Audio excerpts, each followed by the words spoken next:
Դեռ երեկ առավոտյան New York Times-ը գրում էր, որ Իրանը մշակել է հակահարձակման պլան, եթե Իսրայելը բալիստիկ հրթիռներով հարձակվի իր տարածքի վրա։ Այսօր առավոտյան Իսրայելը հեռահար հարձակվեց Իրանի վրա, մի շարք բարձրաստիճան զինվորականներ զոհվեցին, գլխավոր շտաբի պետից սկսած մինչև Իրանի հեղափոխության պահապանների կորպուսի հրամանատար։ Իրանից ինչ պատասխան սպասենք, ինչ ծրագրի մասին էր խոսում New York Times-ը, մոտավորապես, եթե փորձենք։ Դժվար եմ ասել, թե ինչպիսին է լինելու պատասխանը, պատասխան միանշանակ լինելու է, կան մի քանի հավանական սցենարներ, այդ սցենարների այսպես երկու խումբ կարելի է, սցենարների մեջ երկու խումբ կարելի է առանձնացնել, մեկը որ պատասխանելու անմիջապես կտրուկ եւ մեծածավալ, մյուսը որ լինելու է իրանական ոճով դանդաղ, ավելի ուշ եւ այնպես որ դա հնարավորություն տա խոցել, բայց միևնույն ժամանակ չբերել անմիջական լիարժեք մեծ պատերազմի։ Չպետք է մոռանալ, որ մենք գործ ունենք զուգահեռ ընթացող երկու այսպես գործընթացների հետ։ Մի կողմից կա ռազմական գործողություններ, ռազմական էսկալացիա, ռազմական գործիքի միջոցով ճնշում բանացնելու գործընթաց, եւ կա երկրորդը բանակցային գործընթացը։ Եվ պատահական չէ, որ Միացյալ Նահանգները անմիջապես հարվածներից հետո նշեց, որ իրենք բաց են, շարունակում են ապավինել բանակցային գործընթացին, պարզ է, որ հիմա այդ բանակցային սեղանի շուրջ դիրքերը բոլորովին այլ են լինելու։ Հետեւաբար մենք դեռ վաղ է խոսել, թե իրադարձությունները որ նշված որ այսպես ուղղություններից երկու հիմնական ուղղություններից մեկով կզարգանան։ Այդ ընթացքում Նախիջևանում թուրք-ադրբեջանական զորավարժություններ էին ընթանում, արդյոք ավարտվել են թե ոչ պայմանական իմաստով եւ ինչ վտանգ սպասել Սյունիքի համար եւ արդյոք հենց այդ ուղղությամբ թե ոչ։ Զորավարժությունները մեկնարկել են 3 հունիս 12-ին եւ տևելու են մինչեւ հունիսի 19-ը։ Դրանք այսպես կոչված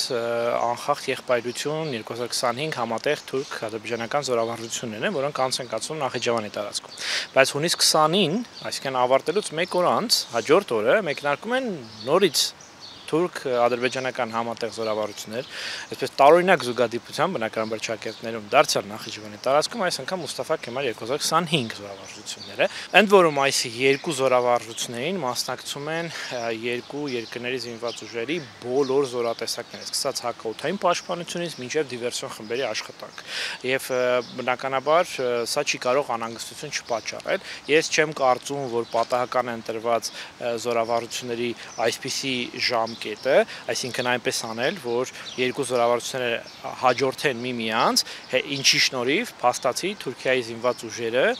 օֆիցիալ լեգիտիմ առիթ ունեն ներկա գտնվելու, ներկա լինելու Նախիջևանում, տեղակայվելու Նախիջևանում համարյա 1 ամսվա ընթացքում։ Եվ սա պետք է, եթե քարտեզին նայենք, պետք է հասկանալ, որ նշանակում է, որ թուրքական զինված ուժերը ներկայություն ունեն Հայաստանի եւ Իրանի սահմանների երկայնքով։ Եվ հաշվի առնելով, որ Թուրքիան եւ Ադրբեջանը ունեն հավակնություններ Սյունիքի նկատմամբ, անթակույց հավակնություններ, այդպիսի քաղաքականություն են վարում, որը միտված է ցավալապաշտական պես եղանակների եւ ուժի գործադրմամբ նվաճել Հայաստանի Հանրապետության Սյունիքի մարզը, եւ որը իր հերթին նաեւ կարեւոր է Իրանի համար, ապա կարող ենք ունենալ մի իրավիճակ, երբ որ Իրանի շուրջ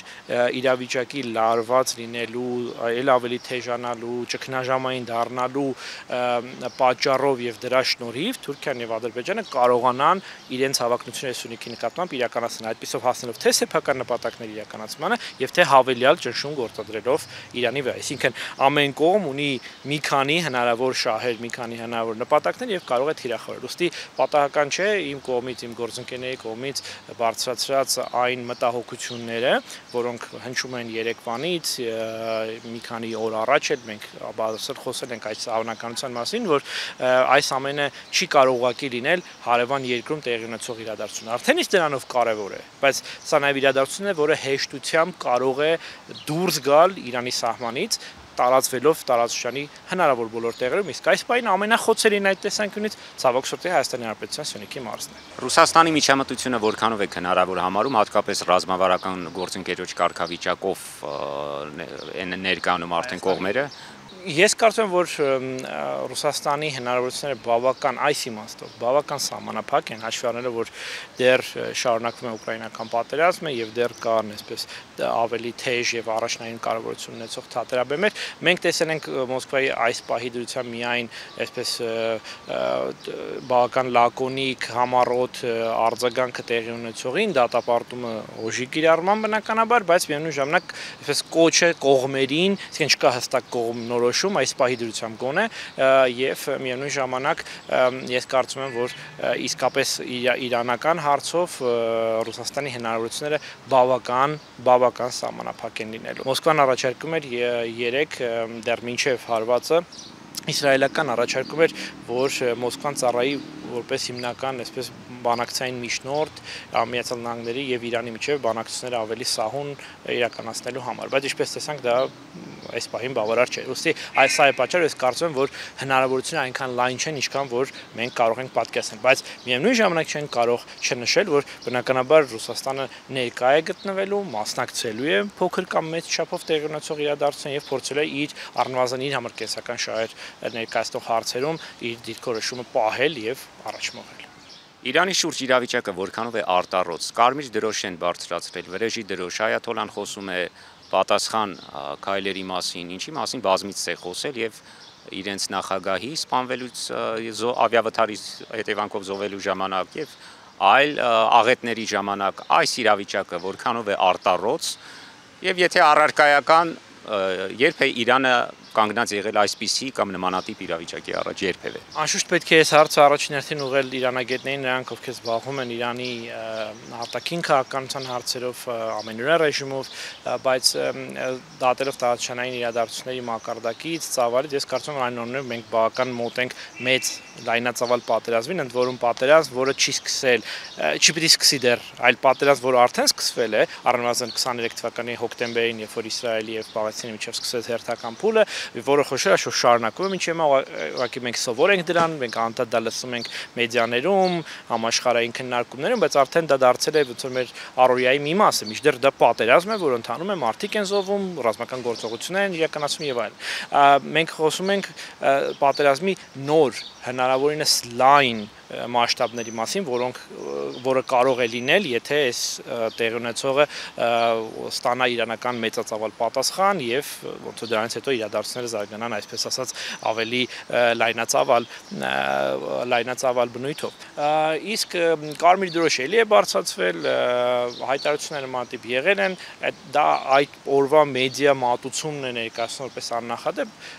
սակայն իրադարձությունները նորից եմ ասում նոր չեն, դրանք կան, ուղղակի ծավալներն են ուրիշ, այս ծավալների մասով իսկապես արտառոց բաներ կա, օրինակ New York Times-ը ձեր կողմից հիշատակած նշում էր, որ Իրան-Իրաքյան պատերազմի, այսինքն 1980-ականների Իրան-Իրաքյան պատերազմի տարիներից ի վեր սա առաջին ամենամեծ լայնածավալ հարձակումն է մայրաքաղաք Թեհրանի վրա։ Այսինքն ծավալի առումով իրոք տարբեր է, բայց չեմ կարծում, որ ինչ որ այսպես անսպասելի, անկանխատեսելի առավել եւս իրավիճակի ոչ հետևանքների առումով չեմ կարող ասել։ Նույնիսկ այդ առումով ես կարծում եմ, որ առնվազն իրանական պետության տեսանկյունից սա այսպես իրերի բնական ընթացքն է այն իմաստով, որ բառից բնիմաստով հազարամյակների պատմություն ունեցող պետություն է եւ ճգնաժամերի հետ աշխատելու այդքան էլ փորձ ունի եւ այն փաստը, որ բարձրաստիճան օրինակ զինվորականների սպանությունից հետո շատ արագ նշանակում են նոր մարդիկ, համակարգը շարունակում է աշխատել, կարծում եմ դրա վկայություններից մեկը կարելի է համարել։